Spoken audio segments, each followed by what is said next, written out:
This 17 News at Noon podcast is brought to you by Clinica Sierra Vista. Welcome back to 17 News at Noon podcast, where we share your news on your schedule. Good afternoon, and thanks for joining us for 17 News at Noon. I'm Nicole Gitsky.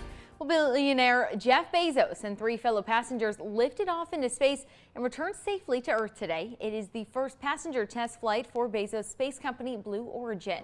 NBC's Morgan Chesky has the latest from Van Horn, Texas. It was truly a historic moment here in the West Texas desert, and we were able to witness all of it happen just a few minutes after its scheduled 9 a.m. Eastern departure time.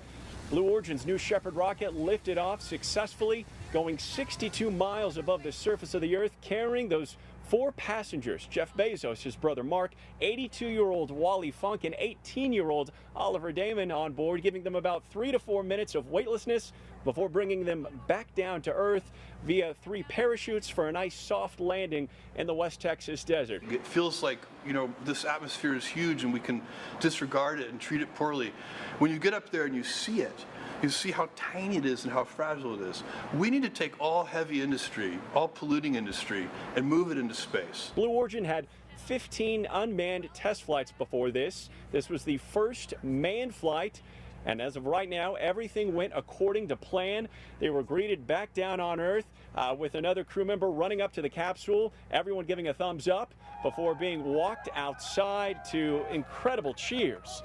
Right now, Blue Origin says they plan to have 2 more flights this year, reusing the very same rocket. Morgan Chesky, NBC News, Van Horn, Texas. Now, today's historic flight, plus Richard Branson's last week, has roots right here in Kern County. Kern County has been at the center of aerospace since the beginning of aerospace, and I think we have a bright future. Stewart Witt joined us on Sunrise this morning to talk about Kern County's rich history. Witt was general manager and CEO of Mojave Air and Spaceport for 14 years, presiding over the emergence of Kern County's commercial spaceflight industry. Now, Witt says Kern County plays a huge role in space exploration, and this is just the beginning.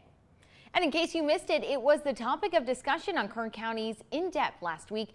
17's Jim Scott looks at the local contributions to these milestone missions. You can watch it on our website, kget.com. Just search Kern County In Depth. Now to one of our signature issues, pedestrian safety. Police say a man is dead after being struck by a car on Highway 178. The accident happened around 9 o'clock last night. CHP says the man was wandering in and out of traffic near Golden State Avenue.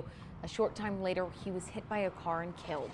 CHP says the driver of the car was not under the influence and stayed at the scene. The investigation is ongoing. By our count, this is the 27th pedestrian fatality this year. Now in your 17 Crime Watch, a woman is injured in a shooting in Oildale Monday night. According to the Kern County Sheriff's Office, it happened around 10:45 p.m. on Decatur Street off Northchester Avenue. Officers say they found a woman suffering from a gunshot to her back. She was taken to the hospital and is expected to be okay. KCSO has not released suspect information at this time. And police are also asking for your help identifying for a burglary suspect. Now, BPD says the theft happened on April 28th at the Suds Coin Laundry on Panama Lane, when a man forced entry into the business and stole an arcade game inside. Anyone with information can call police. We are not out of the woods when it comes to the battle against COVID-19. Our cases are once again rising in Kern County. We are starting to see some increases in our COVID-19 cases here in Kern County. Specifically, this week, our adjusted case rate is 2.5 per 100,000 people. This is a slight uptick from last week, where we were at 2.1 per 100,000 people. However, when you compare us to the statewide case rate, which is at 5.4 per 100,000 people, we're still doing relatively well. Kerrigan says the department has recently been seeing an uptick in infections among children. She says this is a time where we need to protect our most vulnerable, since a vaccine has not yet been approved for children under the age of 12. As our community reopens, more children are heading out, which puts them at a greater risk. Kerrigan encourages everyone to mask up. Clinica Sierra Vista is now offering rapid COVID-19 testing and COVID-19 vaccinations. Call 833-278-4584 to make your appointment. But don't delay. Clinica Sierra Vista, putting patients first. Now in education news, the campaign to recall 3 trustees from the Fairfax School District Board is gaining traction. Now over the weekend, organizers collected about 100 signatures outside the Walmart on Brundage Lane. Recall supporters need to collect more than 1,500 valid signatures by September 26 to qualify a recall election for the ballot.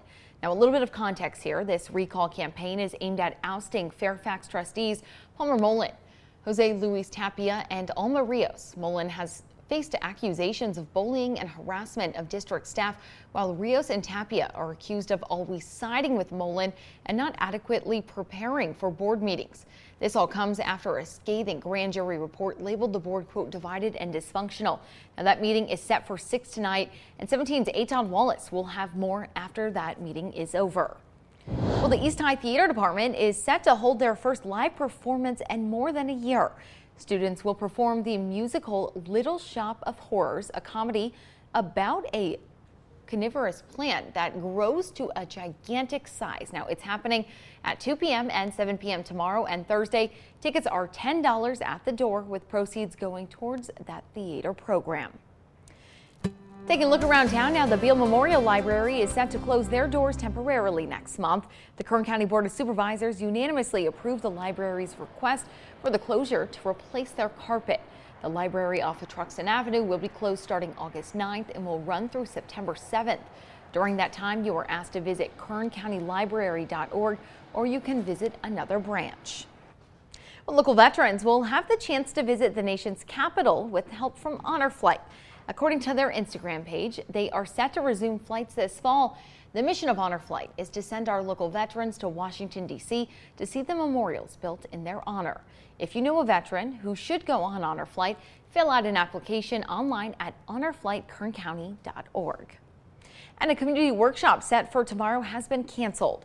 Bakersfield Police Department, we're partnering with the Bakersfield Community Policing Organization for a conversation with Metro Zone officers. That meeting was set for tomorrow night, but has been canceled due to unforeseen issues. The meeting has not yet been rescheduled at this time. The 17 News at Noon podcast is a production of KGET and Nexstar Media Group. For more on all of the headlines in today's show, head to kget.com.